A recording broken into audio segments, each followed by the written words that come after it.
दोस्तों अगर आपके पास ये वीडियो पहुंची है तो मतलब आप एसएससी की तैयारी करते हैं, ठीक है। और एसएससी की तैयारी करते हैं तो हमसे जुड़ जाइए, क्योंकि मैं यहाँ पर एसएससी में इंग्लिश पढ़ाता हूँ, ठीक है।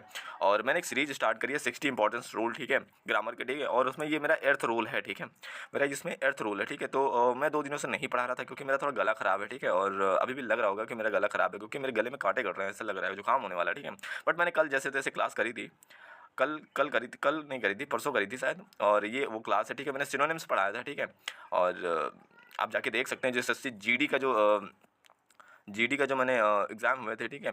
और उस 2025 में, ठीक है, 2025 में, तो उसमें जो सिनोनिम्स पूछे गए थे, सिनोनिम्स मैंने और इडियम्स फ्रेजेस की भी क्लास करी हुई, ठीक है। तो वो आप देख सकते हैं, ठीक है। तो मैं अब सीधा रूल पे आता हूँ। रूल ये कहता है कि जहाँ पर ये ट्वाइस, ये गलत सेंटेंसेस लिखे हुए, ठीक है, ये हमको इनको सही करना है, ठीक है। और ये सेंटेंस इंप्रूवमेंट में आएगा, 4 ऑप्शन दे देगा, ठीक है। और बोलेगा इस अंडरलाइन की जगह पे कौन सा ऑप्शन सही रखें कि ये सेंटेंस सही हो जाए, ठीक है। तो हमें ट्वाइस लिखा हुआ है, ठीक है, ट्वाइस या 2 टाइम्स, बात एक ही है, ठीक है। ट्वाइस करें या 2 टाइम्स करें, बात एक ही है, ठीक है।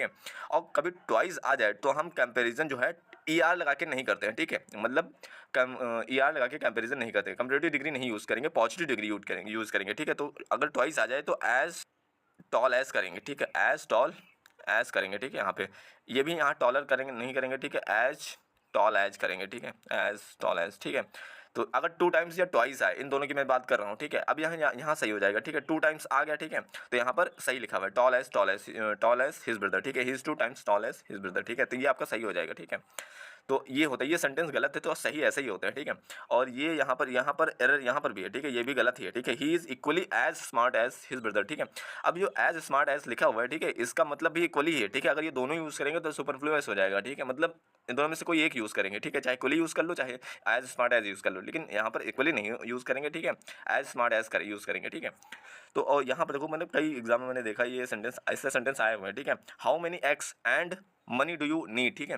अच्छा, एक्स को गिन सकते हैं, ठीक है, तो उसके साथ मनी लगाएंगे, ठीक है, लेकिन मनी को नहीं गिन सकते। अब ये यार दिक्कत है, मतलब मनी को लोग कह सकते हैं गिन सकते हैं, बट नहीं, ऐसा नहीं है, ठीक है। मनी फिलहाल हमेशा ध्यान रखना, मनी मच लेता है, ठीक है। मतलब एक्स तो गिन सकते हैं, ऐसा लॉजिक होता है कि जो गिन सकते हैं उनके साथ मनी लगाएंगे, जो नहीं गिन सकते उनके साथ मच लगाएंगे, ठीक है। तो हम पैसों को नहीं गिन सकते, संपत्ति को नहीं गिन सकते, ठीक है। तो यहाँ पर अलग से लगाएंगे हाउ मच, ठीक है, how much money do you want, ठीक है। तो ये यहाँ पर लगेगा, ये जो मैंने लिखा है यहाँ पर लगेगा, ठीक है, मनी से पहले, ठीक है। How many x and how much money do you need, ठीक है। तो ये हो जाएगा आपका, ठीक है। एंड ये भी गलत है, ठीक है, ये भी गलत, क्या गलत है कि these all mangoes are ripe, ठीक है, पके हुए हैं, ठीक है। तो यहाँ पर ये ऑल पहले आएगा और दीज बाद में आ जाएगा, ठीक है। All these mangoes are ripe, तो ये आपका सही हो जाएगा, ठीक है। ऐसे आते हैं एरर,